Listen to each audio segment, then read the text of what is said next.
Hello, welcome back to MEC 416/816 Engineering Acoustics. In this lecture, we're going to continue our discussion of elastic waves, and we're going to focus on the general solution of the 1D wave equation. So to this end, we are going to consider the following 1D wave. We're just going to choose the classical wave equation, which will be u sub tt is equal to c squared times uxx. In this case, we're going to just say x lives in all real numbers, meaning that we're not worried about boundary conditions, and for completeness, we can just say that t resides in the positive real numbers. Okay, like I said, we're going to ignore initial conditions, we're going to ignore boundary conditions for now, and what we're going to do is employ what is known as the method of coordinates. And in fact, that's an important thing, so I'm going to actually change the color of this wording to blue. We're going to use the method of coordinates to find our solutions. First, we're going to rewrite equation 27 as the following. We're going to pull out the u, so we'll get partial squared over partial t squared minus c squared times partial squared partial x squared, all of that multiplied by u of x comma t. That's equal to 0 then. So what I did is I brought over, let me get the lasers, so I brought over the right-hand side over to the left-hand side, and then I pulled out a u out of those derivatives. We can actually then expand everything inside the parentheses here into the following. We can write that, we'll open a parentheses here, and we'll have partial over partial t minus c minus partial c times partial over partial x times the quantity partial over partial t plus c times the partial over partial x, all of that times u of x comma t, and still equal to 0. So given this kind of form here, it suggests that there's maybe a different coordinate system that we should study this problem in that would allow us to find a unique solution or a general solution. To that end, we're going to make an ansatz, which again is a educated guess, and we're going to guess here that u of x comma t is equal to some big U, which is now a function of c and eta.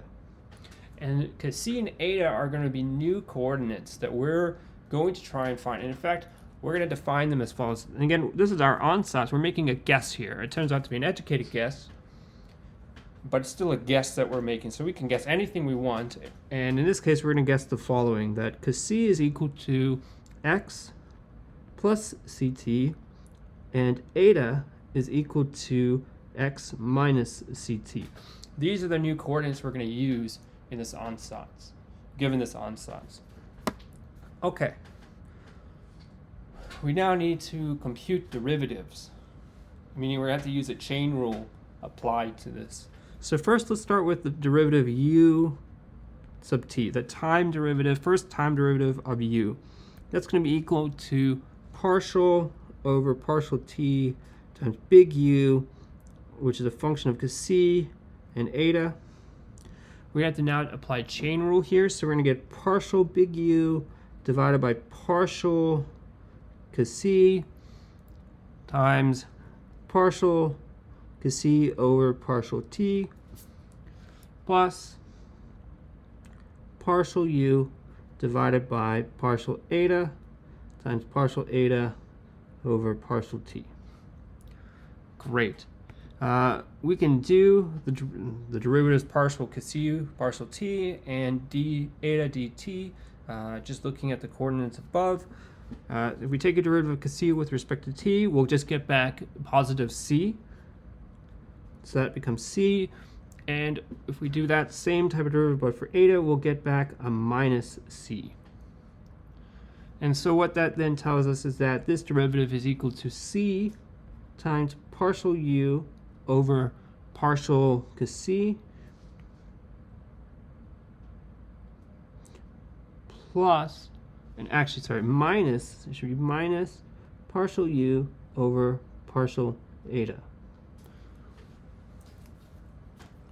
Let's do the same derivative, or same thing, but for x. So we're going to get u sub x is equal to partial over partial x of u, which is a function of cos and eta. That's going to be partial u over partial cos times partial cos over partial x.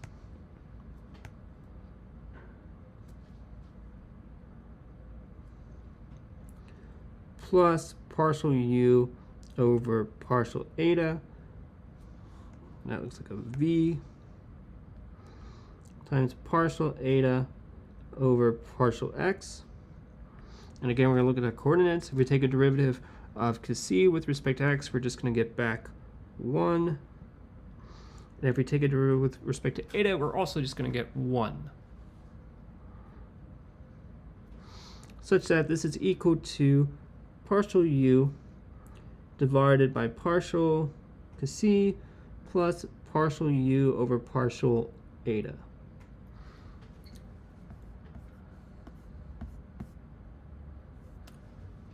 Okay, so let me just scroll up a little bit here. You can see here that we have first order partial derivatives in equation 29, and we're now going to start to write out those here. So first of all, we can write that u sub t plus c times u sub x. This is going to be equal to, it will end up being equal to 2c u sub cos, where I'm now using subscript notation for derivatives, such that partial over partial t plus c times partial over partial x, that's equal to 2c times partial over partial cos.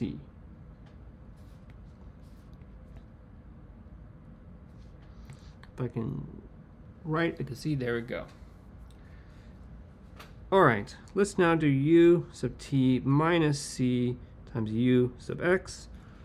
This will end up being minus 2c times u eta, u sub eta, which such that partial over partial t minus c times partial over partial x is equal to minus 2c times partial over partial eta.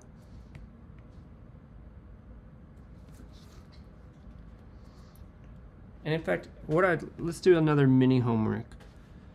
So for this mini homework, I would like you to, so we'll write it right here. Let's just say mini homework, and I think this is mini homework 3 now. Let's say due on February, let's say 13th in class.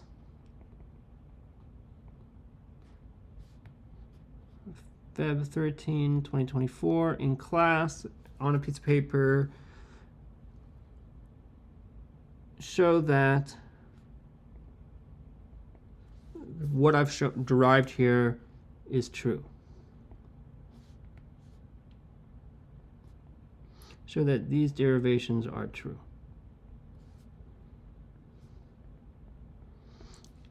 And this again, it will be like 5 points. So that being said, I just want you to go and show that indeed what we get here, that I'm boxing, that's correct. And then over here, that's also true. Just show that on a piece of paper and then turn it in class on February 13th.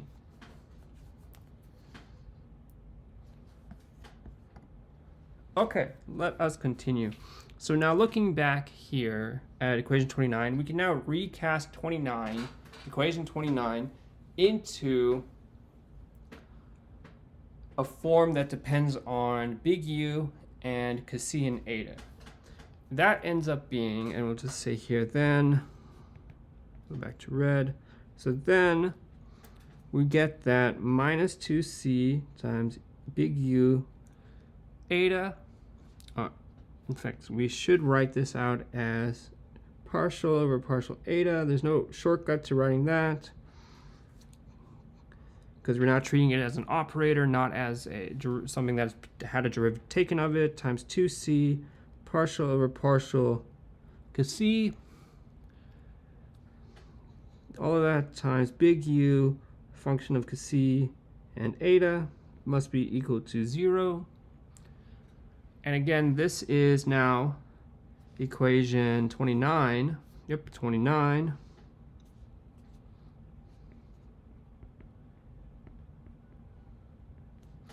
Expressed as, or expressed in terms of eta and c.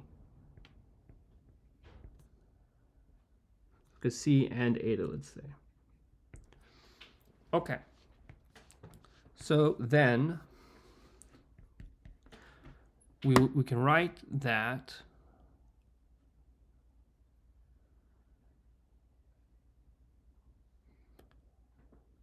partial squared big U over partial c and partial eta, that must be equal to 0, and that's just carrying out the partial derivatives in equation 34. And then getting rid of the 4 minus 4c squared. And what that then tells us is that this is equal to partial over partial c times partial big U over partial eta. And since order of differentiation doesn't matter, we can switch the c and eta derivatives and write this as being equivalent to partial over partial eta times the quantity partial U over partial c, and again, all equal to 0. What that then tells us is that, well, in fact, what it tells us, the first part, let's say this, tells us that partial U over partial eta must be equal to the derivative of some function f, where that derivative is taken in respect to nu. So some function of eta and taking a partial derivative of u must be equal to that. And then it tells us for the second one here that partial u over partial c is equal to a different function g prime of c. So that means that big U of c and eta is equal to some function f of eta only plus a function g of c only. That there's no dependence on both of these variables in each of these subfunctions. There's a function that depends on eta and plus a function that depends on c.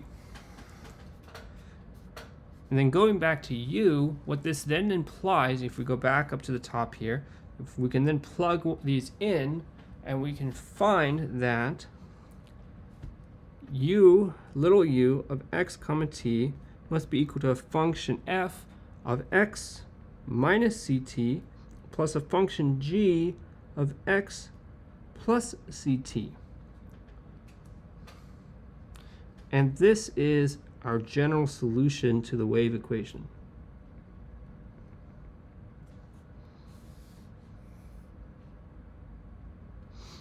And each of these functions actually represents a different type of traveling wave. So f here, this is a forward traveling wave.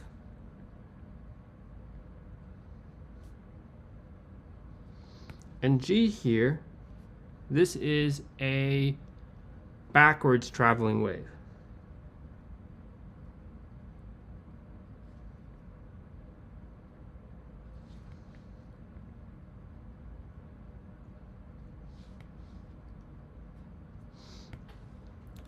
And also, let me just back up here. So this is the general solution for equation 27 that we've written here. For equation 27. So you have a forward traveling and a backwards traveling wave. Okay, so we're going to now look at some examples of functions and then try to determine whether or not they are traveling waves. And the way to do that is to plug the function back into the partial differential equation.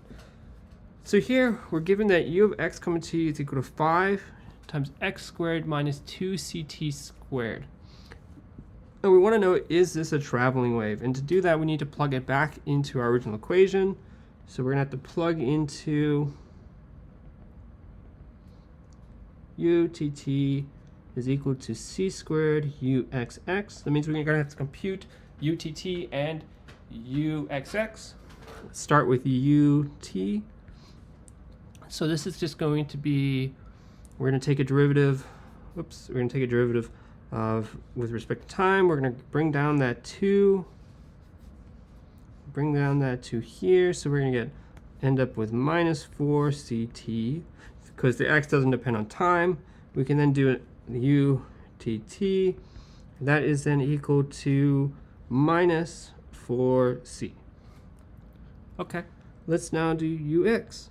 So ux, since there's only one term that has an x in it, we'll add 5x squared. We'll bring down the 2 and we'll get 10x. Then from there we can do uxx, and that's equal to just 10. From here we ask, is utt equal to c squared times uxx? And what we find is that minus 4c is not equal to 10c squared. So no,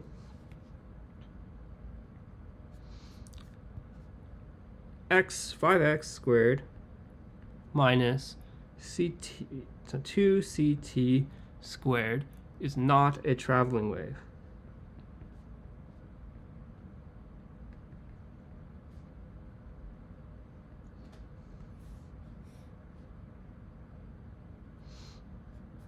And generally, when something is a traveling wave, it's going to have a form or a variable of x minus ct or a variable of x plus ct.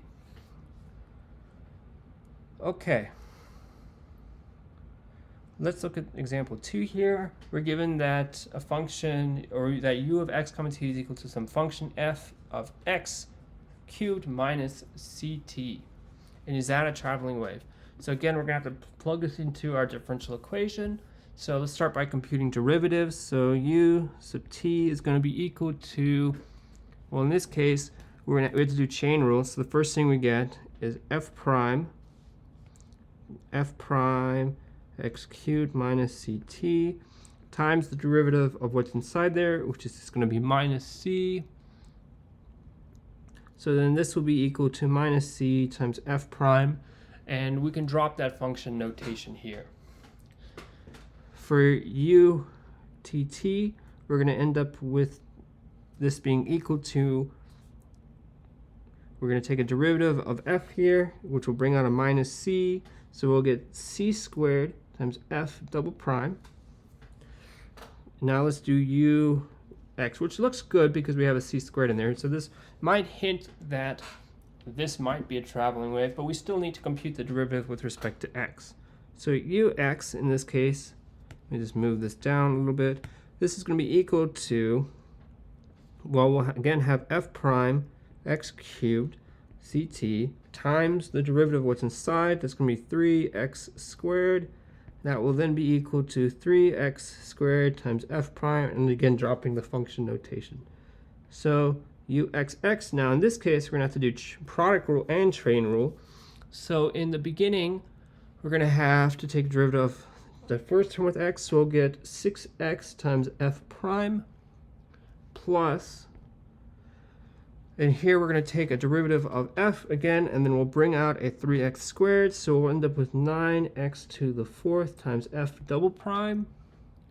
And now we're going to ask the question, is utt equal to c squared uxx? Is that true? And plugging this in, what we get is c squared f double prime is equal to 6x 6x f prime plus 9x to the fourth f double prime, and clearly those are not equal, so no, f of x cubed minus ct is not a traveling wave.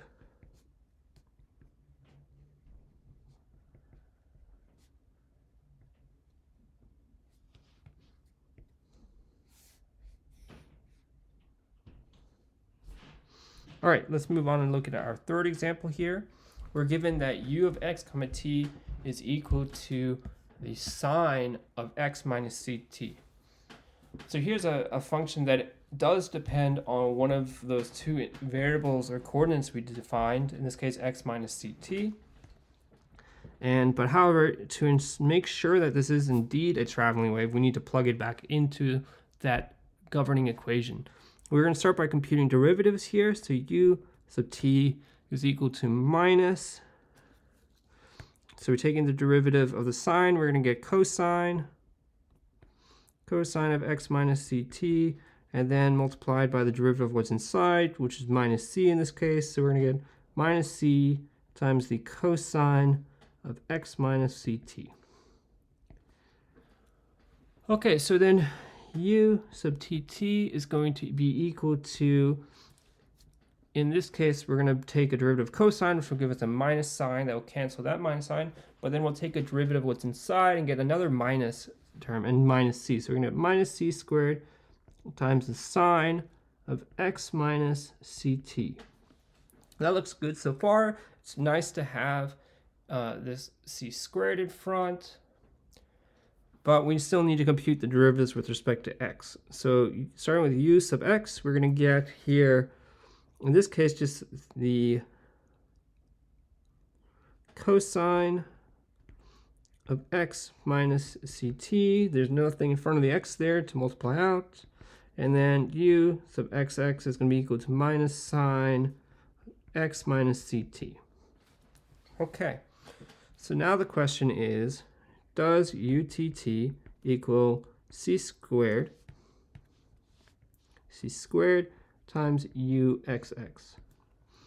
And if we plug them in, we get minus c squared times the sine of x minus ct, that's our utt, is equal to c squared times minus sine of x minus ct is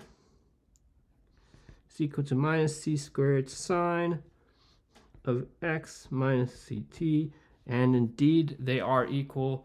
So then we can say that yes, sine of x minus ct, let me rewrite that, sine of x minus ct is a traveling wave.